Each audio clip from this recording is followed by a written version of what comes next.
大家好，我係 Philip，咁相信大家咧喺新加坡嗰條片咧都聽過我講過呢件 cotton 嘅背心㗎。咁今日就帶大家咧去睇下呢件背心咧究竟有咩特別啦，令到我好想用佢嚟影我嘅生態相啦，亦都係佢幫到我啲乜嘢嘅。喺開始條片之前咧，嘅 like、share、subscribe channel 啦，有咩意見下面留言俾我一齊傾下嘅。對於呢條片啦，或者對產品啦，有咩意見都可以一齊傾下、討論下嘅。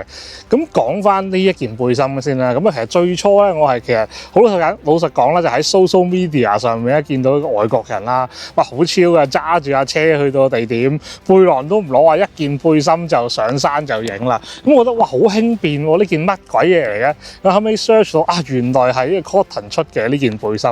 咁所以咧，對呢件背心我真係極之有興趣啊，所以咧特登咧都要拍一條片咧同大家去分享下。咁大家咧去影生態嘅時候，通常都係用啲比較長嘅鏡頭啦。咁有陣時咧，即係可能有啲人會落腳架啦，或者係即係單腳、三腳之類啊。咁其實我自己本身習慣就中意 handheld 嘅。咁以前咧就係咁樣手抽，跟住就去影啦。咁而家咧就有啲唔同嘅，因為有件背心咧變咗咧，我有需要嘅話咧，直接咧扣上咧就已經可以即係解放雙手啊！咁呢樣嘢咧就令到即係大家去影着嘅時候啦，咁可以咧即係更加輕鬆啊！因為成個重量咧係靠個身體啦，唔使靠手臂，留翻力咧，當你需要影嘅時候咧先抽出嚟嘅。咁呢件 cotton 嘅背心咧已經嚟到 G3 啦，咁其實咧我覺得佢咧越改就越靚仔啊！咁所以咧其實無論係用料啦，又或者佢嘅設計咧，我都非常之中意嘅。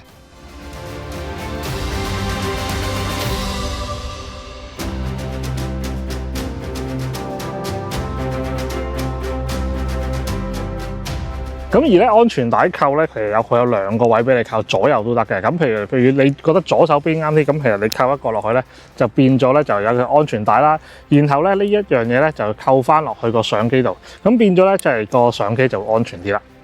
咁除咗機身嘅安全帶之外咧，背心前面咧都有一條安全帶咧，即係防止你部機去旋轉啦，然後跌咗部機啊。咁如果你作為呢個如果行山用嘅話咧，就應該係需要用呢條帶咧嚟保護咧部機咧唔好甩啦。咁而扣咗條安全帶之後咧，就係咁嘅情況啦。咁大家如果唔小心真係跌咗機嘅，起碼一條安全帶咧都可以救你一命嘅。咁但係當然啦，即係如果有條安全帶可能會阻住你嘅，咁你可以唔裝嘅。但係要衡量個安全，就係咧佢係貨你咧，即係唔小心係撞甩咗嘅啫。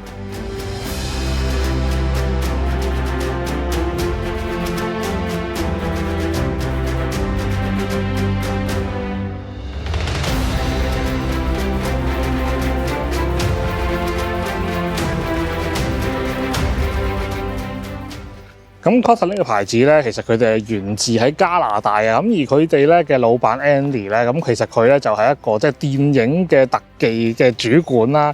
咁其實咧佢喺電影行業咧，就設計咗好多嘅唔同嘅道具成啦。咁所以咧佢對於佢哋而家即係產品嘅設計咧好重要啊。咁所以佢哋會用料啦，你見到係完全咧即係好靚嘅，即係你哋覺得係唔係就咁咧？即係就咁一間廠車件布出嚟就係咁，所以就係一個行內即係嘅人去設計一啲攝影用嘅嘢，尤其是佢自己都影風光啦，咁所以佢設計出嚟嘅嘢係完全係符合緊我哋咧實際嘅需要。咁佢嘅快刷設計咧係需要用六角匙啦上落去咧你支鏡頭或者機身度啦。咁因為長鏡頭，所以就上落去鏡頭度，然後咧就咁咧打橫攝入去，一擰咧就可以落實噶啦，就唔會跌出嚟噶啦。除非你打翻橫部機先可以褪到出嚟嘅啫。咁另外咧，因為佢六角匙 lock 實嘅關係咧，佢有俾條六角匙你嘅。咁如果你驚咧唔即係平時可以調節嘅話咧，亦都可以攝翻落去背心前面個袋仔度都可以嘅。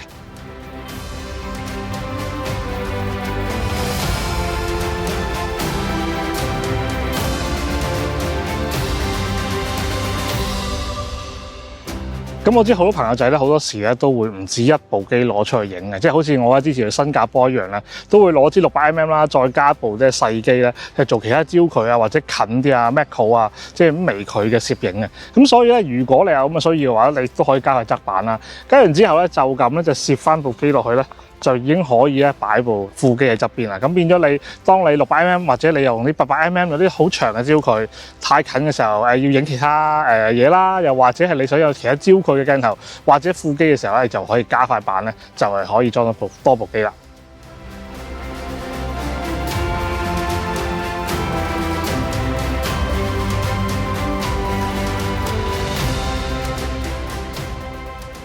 咁其實咧呢件背心咧本身係有呢隻色啦，同埋一隻迷彩色嘅，咁所以大家有啲中意用迷彩嘅朋友仔咧，亦都可以揀翻迷彩色嚟買嘅。即係雖然佢原本設計係叫做西方人大隻啲啦，咁但係喺我哋亞洲人嚟講咧，我發覺即係佢因為可以調校嘅位好多啊，咁所以咧其實相對上嚟講，我覺得都好舒服。咁如果你問我真係要抽稱到最盡，佢有啲咩可以改善嘅地方，即係我自己覺得佢個快拆設計，如果可以再好啲就好啦。咁因為咧，大家會見到咧，佢個快拆咧當然好舒服啦，好輕易攞出嚟啦。但係因為佢呢個咧係獨家嘅一個快拆扣啦，咁如果你要係裝喺一啲腳架上面咧，你要額外裝胚啦，又或者用佢另外一個嘅胚咧去令到佢個握卡嘅標準可以啱嘅，咁變咗你就要加嘢上去啦。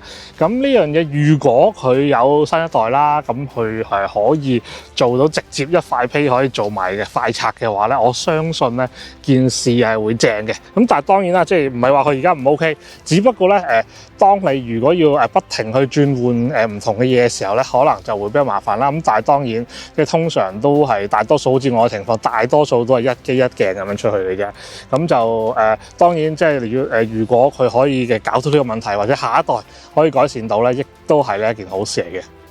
咁同埋咧，我曾經試過譬如用啲好輕嘅鏡頭，譬如4-4.5啦，加部 Z9嘅話咧，即係上面重咧，佢的而且確有旋嗰個情況嘅，即係佢會轉嘅。咁當然佢而家有安全帶可以扣啦。咁但係大家如果係上面裝啲好重嘅機器，而下面支鏡係好輕嗰啲咧，咁就要小心佢會即係唔平衡嘅情況。咁呢個唯一嘅一個要注意嘅地方啦。咁但係當然呢個都需要用戶啦去正確操作先得。咁好多觀鳥人士啦，又或者影相人咧，都好中意帶多個望遠鏡。咁當然其實我就未買我自己望遠鏡嘅。咁但係咧，其實佢都仲有個配件咧係可以啊，即係頭先講咗呢個擺副機嘛。其實佢都有配件咧，可以俾你咧裝一啲望遠鏡啦，又或者腳架啦，擺落去副機個位度嘅。咁變咗大家咧可以鬆開雙手啦，唔使成日抽住多個腳架啦，又或者抽住多個嘅望遠鏡，咁啊方便翻大家出去觀鳥啦，或者鳥攝嘅時候啦，影生態嘅時候咧一啲方便程度。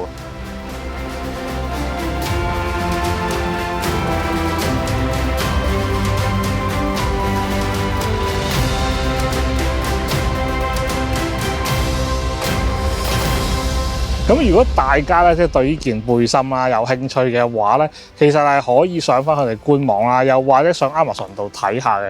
咁其實我自己覺得啦，即係如果即係千零蚊嘅話，即係對比起我哋買相機啦、買鏡頭啦，都差唔多啦。你買個鏡袋都要啦。咁但係其實大家會見到咧，成件事係舒服好多。即係我自己去出去影啦，你以前咧真係抽住嘅。即係如果當然而家啲鏡輕啦，大家可能445啊、663嗰啲都會輕啦。但係如果大家係用緊啲比較重少少嘅鏡頭，即係好似即係800攞支600咁，真係重嘅。